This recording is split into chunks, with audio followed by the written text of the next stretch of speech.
Ministério de Louvor, depois vocês voltam novamente para podermos ministrar juntos. Estamos no mês do Espírito Santo, onde nós estamos focando o nosso olhar, o nosso coração em compreender o que a palavra de Deus fala a respeito do Espírito Santo. E nós temos nessa noite mais uma oportunidade de poder mergulhar um pouco mais nesse assunto. E eu tenho certeza que o Senhor fará aquilo que Ele deseja nessa noite. O Senhor ministrará aos nossos corações.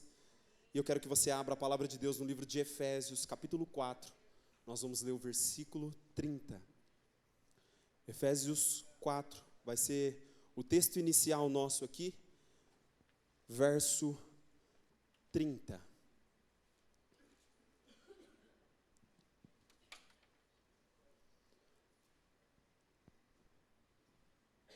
Efésios capítulo 4, versículo 30, todos abriram? Podemos fazer a leitura? Amém? Acompanhe comigo então o que a palavra de Deus diz. E não entristeçais o Espírito Santo de Deus, com o qual fostes selados para o dia da redenção. Feche seus olhos.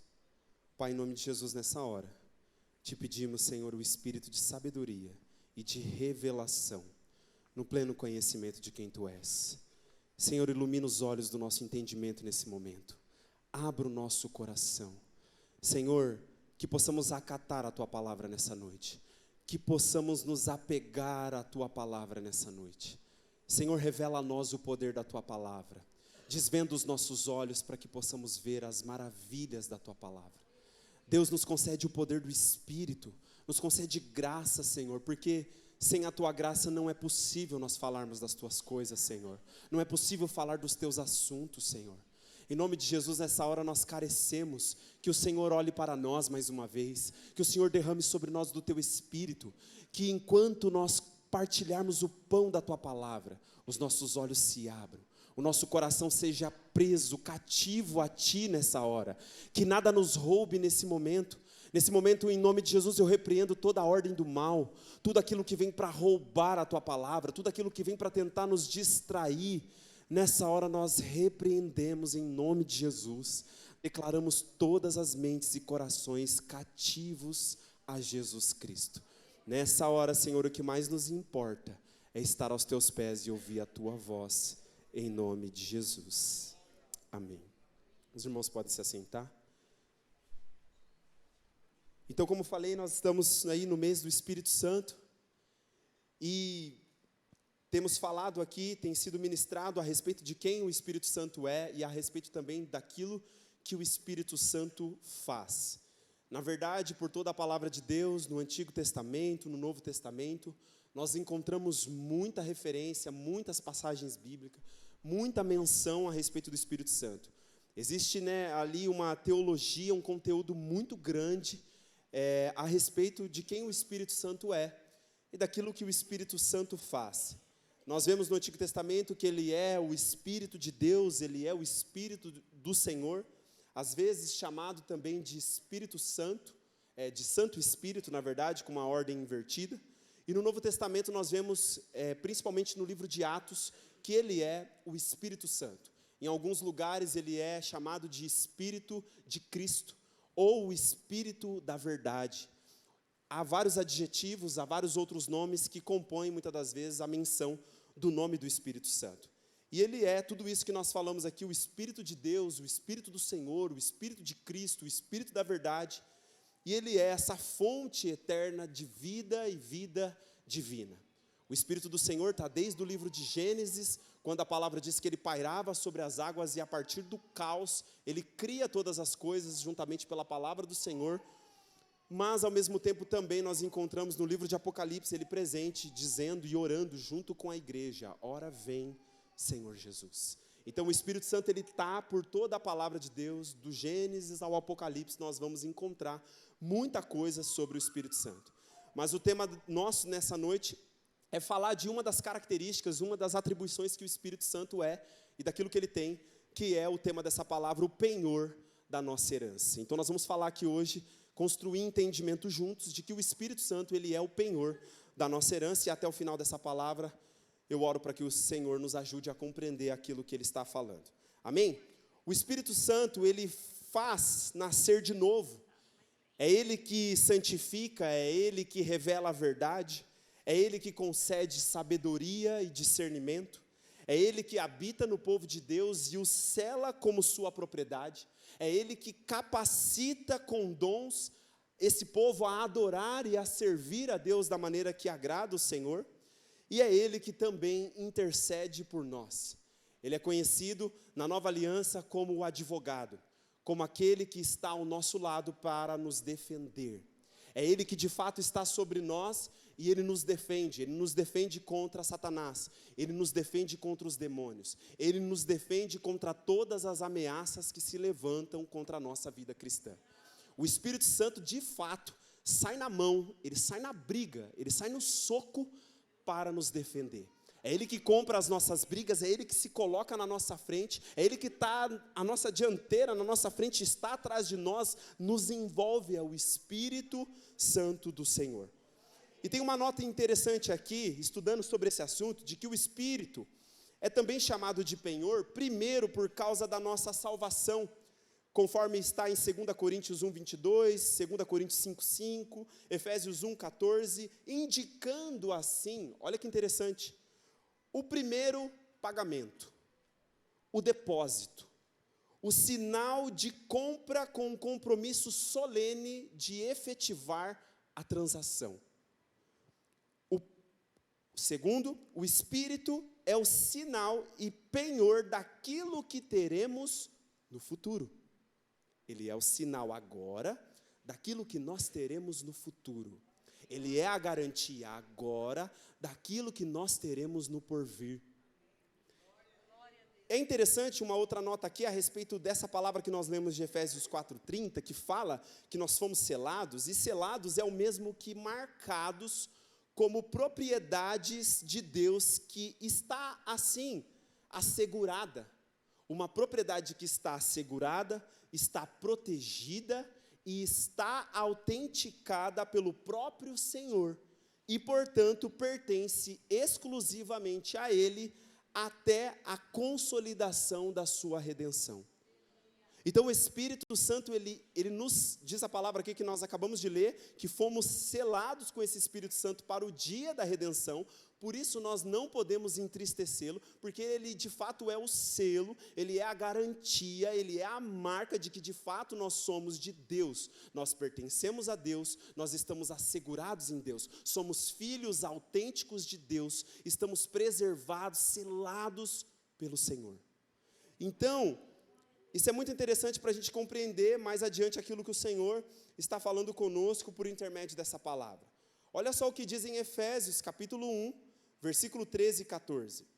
A palavra de Deus diz: nele, igualmente vós, tendo ouvido a palavra da verdade, o evangelho da vossa salvação, e nele também crido, fostes selados com o Espírito Santo da promessa, que é a garantia da nossa herança, para a redenção da propriedade de Deus, para o louvor da sua glória.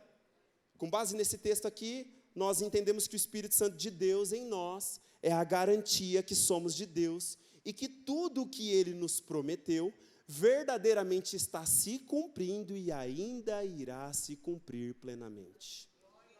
Então o Espírito Santo de Deus em nós como um selo significa que Ele é a garantia. Garantia do que, Mike? Somos de Deus. Qual que é a outra garantia? Deus está cumprindo aqui e agora as promessas que Ele fez, mas ainda Ele vai cumprir todas as outras promessas que ainda não se cumpriram. Qual é a certeza e a evidência que eu tenho de que Deus vai cumprir tudo o que Ele falou? É que o Espírito Santo dEle já foi nos dado como um primeiro pagamento. Ele já nos foi dado como um depósito, o sinal de que Deus nos comprou. É como se Deus tivesse pagado e dado a primeira parcela. Ele vai consumar a redenção dele, Ele vai consumar a obra que Ele fez. Ele vai consumar em nós, mas até que Ele consuma a sua obra, o Espírito está sobre nós.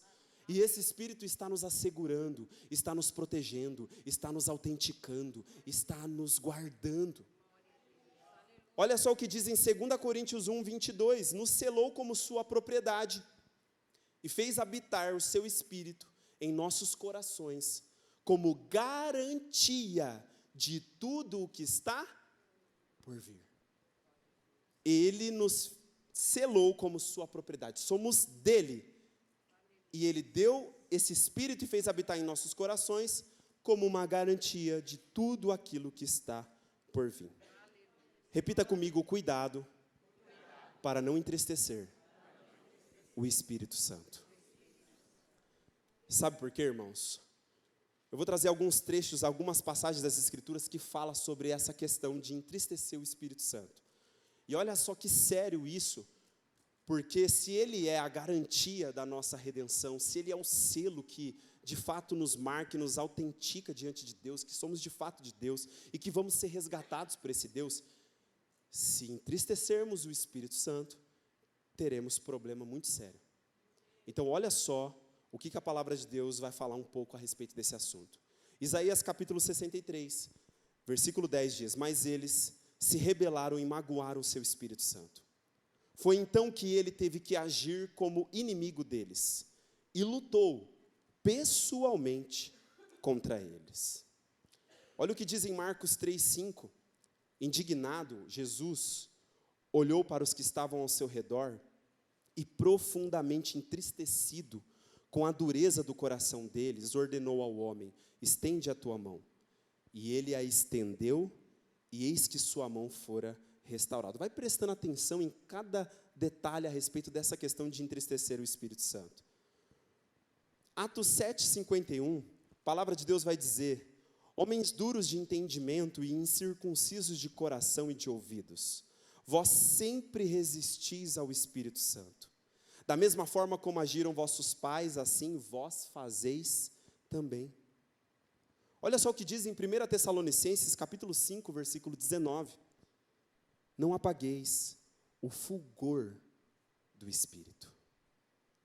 Por fim, aqui, Hebreus 3:10 diz assim, por esse motivo, me indignei contra essa geração e declarei: o coração destes está sempre se desviando e não reconheceram os meus caminhos.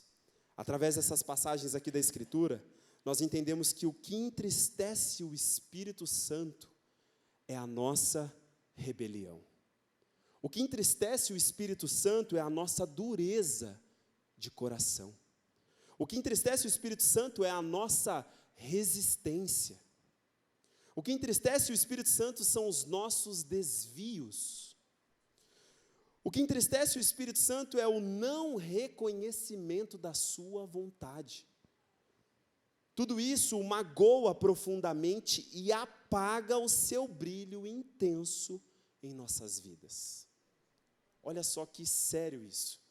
Esse texto que nós lemos de 1 Tessalonicenses 5,19, diz assim, não apagueis o fulgor do Espírito.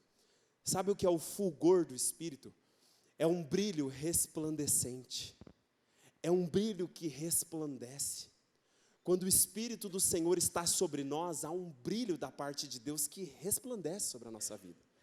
Nós passamos a brilhar essa glória de Deus, esse Espírito de Deus, porque o Espírito do Deus vivo está habitando dentro de nós.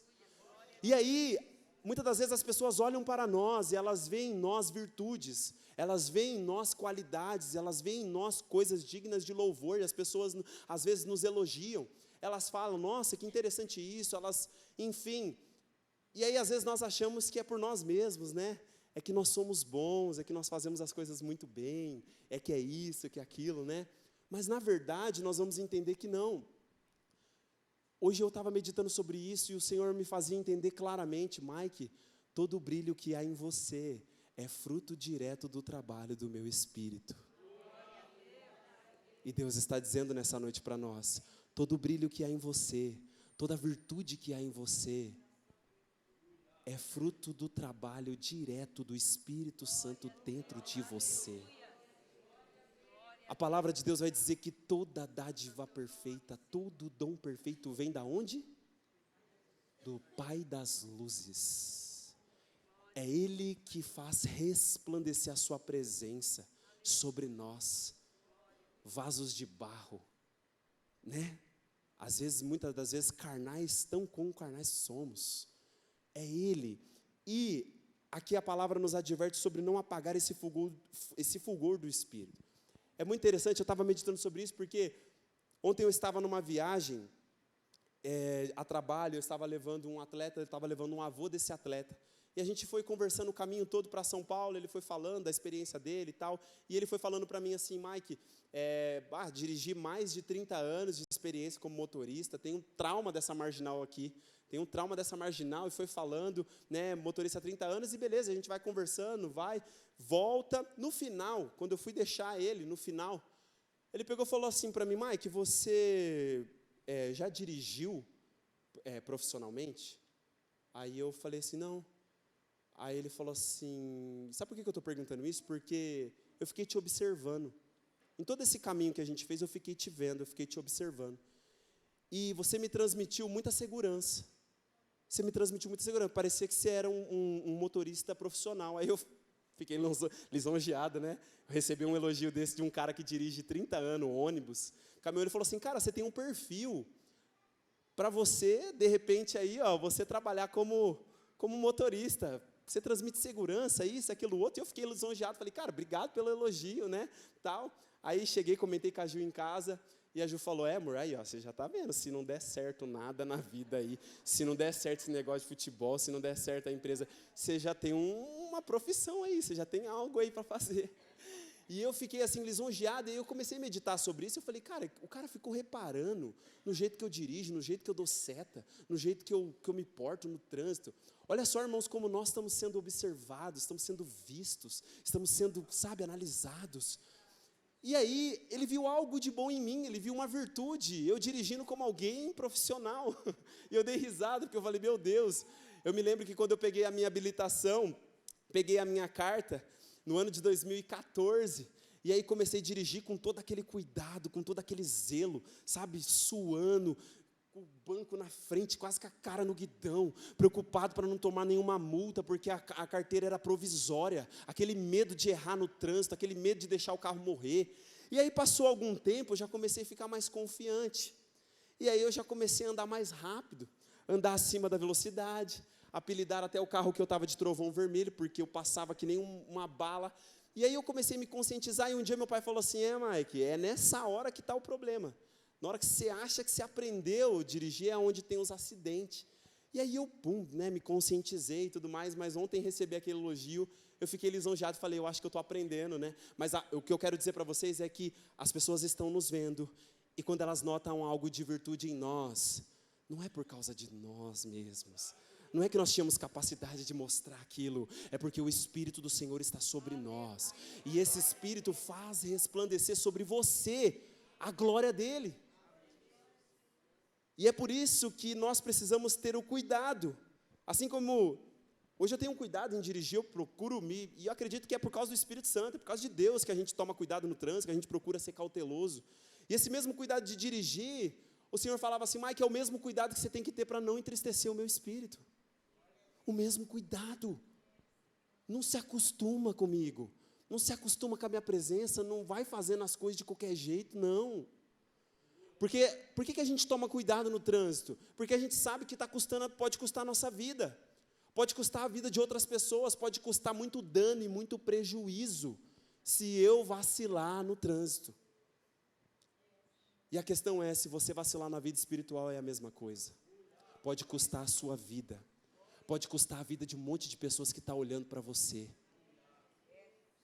Entende a seriedade do assunto? Entende? Tem um monte de gente te observando. Tem um monte de gente, porque Deus, diz a palavra, que Ele nos colocou numa posição para que nós pudéssemos resplandecer como luzeiros, como as estrelas resplandecem na imensidão escura do universo. Nós fomos posicionados por Deus nessa terra, numa terra que jaz no maligno, jaz na escuridão, mas Deus nos posicionou como luzeiros. Para quê? Para que pudéssemos resplandecer a sua glória, para que fôssemos luz para o mundo, para que pudéssemos proclamar as virtudes daquele que nos chamou das trevas para a sua maravilhosa luz. E a primeira coisa que o Senhor nos fala nessa noite é cuidado, para não entristecer o meu Espírito Santo. Amém? Repita comigo: o dia da redenção está chegando.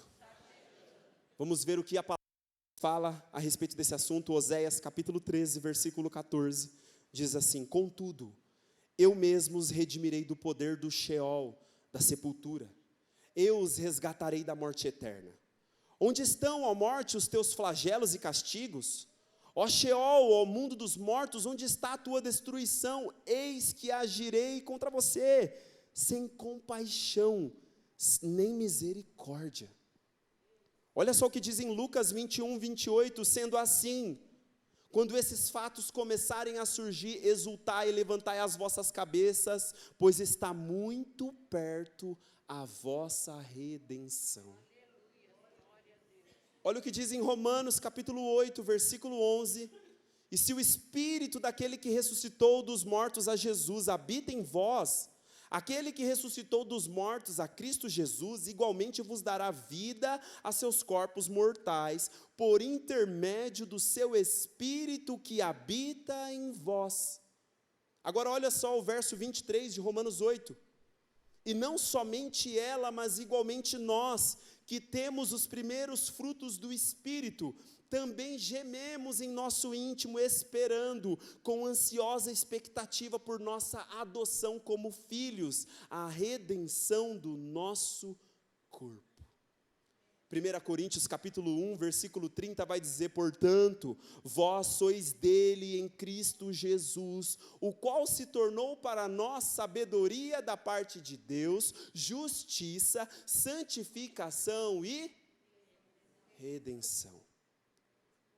O último texto aqui, 1 Coríntios 15, 54, diz: no momento em que este corpo perecível se revestir de incorruptibilidade, o que é mortal for revestido de imortalidade. Então se cumprirá a palavra que está escrita: devorada, pois, foi a morte pela vitória.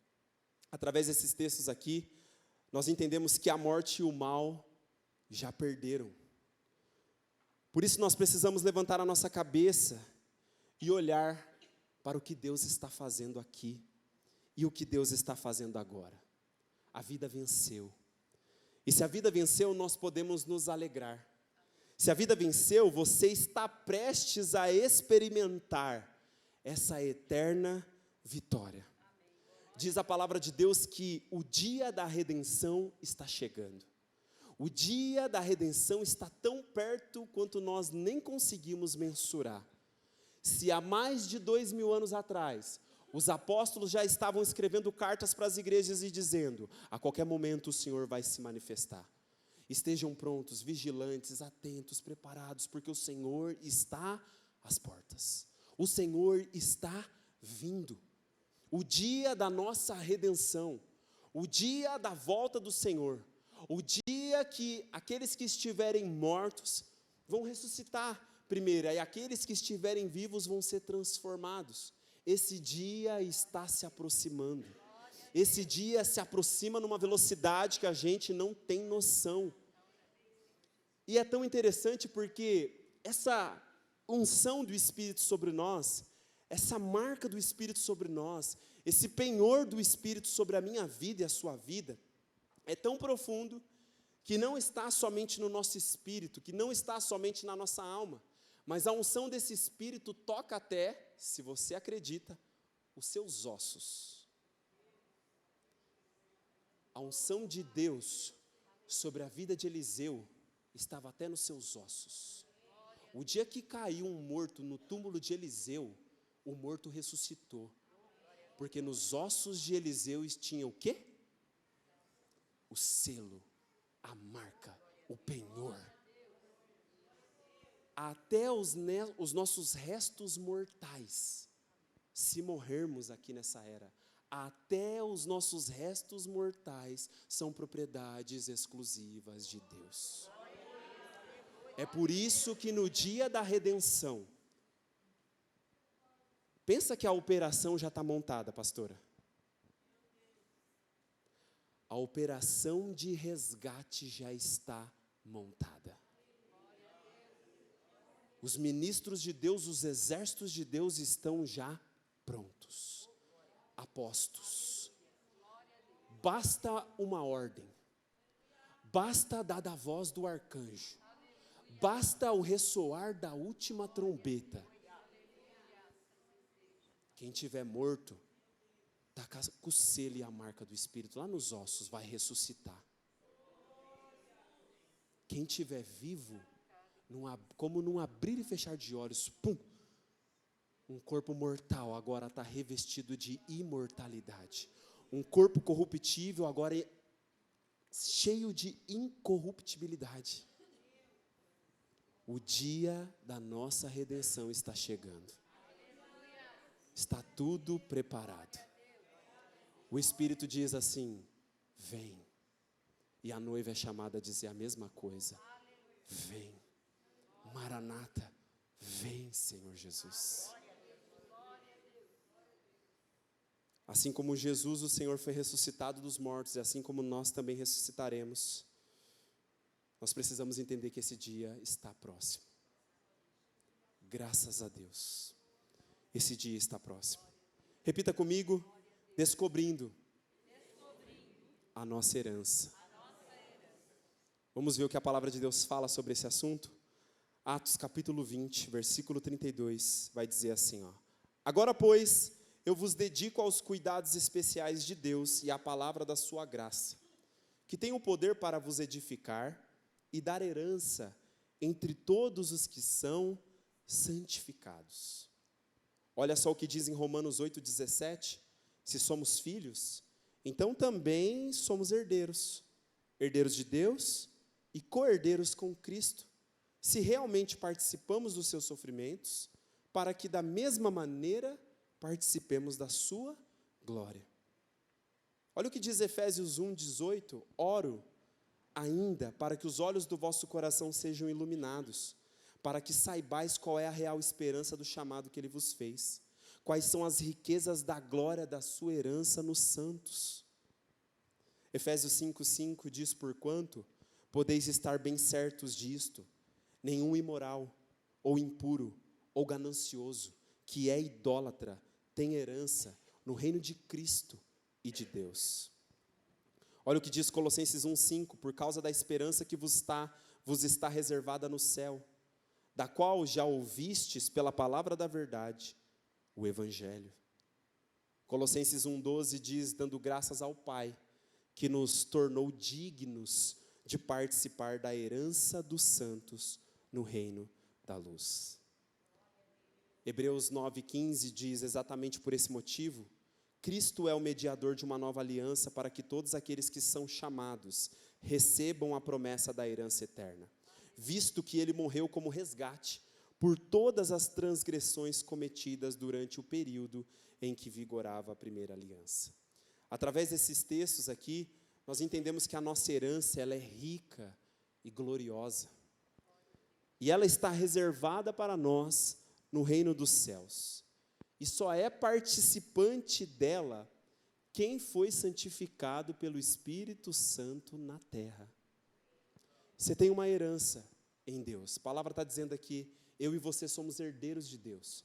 Nós somos co-herdeiros com Cristo, ou seja, herdamos juntamente com Cristo a herança de Deus. Isso é um mistério. Paulo, escrevendo a respeito da igreja e a respeito do relacionamento que a igreja tem com o Senhor, ele vai dizer assim, ó, isto é um mistério. E o mistério eu estou falando de Cristo e eu estou falando da igreja. Porque a igreja ela é como se ela vai se tornar igual, no reino vindouro, igual a Jesus. É um negócio assim, absurdo, é um escândalo. Como assim? A igreja vai unir-se com o Senhor para sempre. Há uma revelação de que há uma bodas a ser celebrada, há um casamento eterno. A igreja vai se tornar uma com Cristo. Isso é algo extraordinário. É algo que Paulo diz assim, é um mistério. Um mistério. Cristo e a igreja. E é muito interessante porque Nós só vamos participar dessa herança que já está reservada no reino dos céus, se formos santificados pelo Espírito Santo aqui na terra. Como diz a palavra, sem santificação, ninguém verá o Senhor. Sem santificação, ninguém coloca a mão na herança. Ninguém. E sabe o que é interessante? Eu ficava meditando sobre isso, aqui na terra, não sei se tem alguém aqui que já recebeu herança. Tem alguém aqui que já recebeu herança? Levanta a mão. Aqui tem gente que já recebeu herança. Vocês vão saber melhor desse assunto do que eu. Normalmente, quando você recebe uma herança, você recebe, beleza, é um bem, né, é algo ali, talvez sejam posses, talvez sejam recursos, enfim, você recebeu uma herança. De certa forma, é algo bom. Porém, provavelmente, quem te deixou essa herança morreu. Verdade? Quem te deixou essa herança morreu. Provavelmente você estava no testamento. Você estava presente, seu nome estava ali. Só que a boa notícia do Evangelho é que o nosso Senhor, Ele morreu. Mas o nosso Senhor ressuscitou. Sabe qual que é o mistério nisso? Normalmente aqui na terra a gente desfruta de uma herança sem a presença do Pai. A boa notícia que eu tenho para te dizer nessa noite é que você vai ter herança e você vai ter o Pai. Você vai ter herança e você vai ter a presença daquele que te deu a herança. Pelo amor de Deus.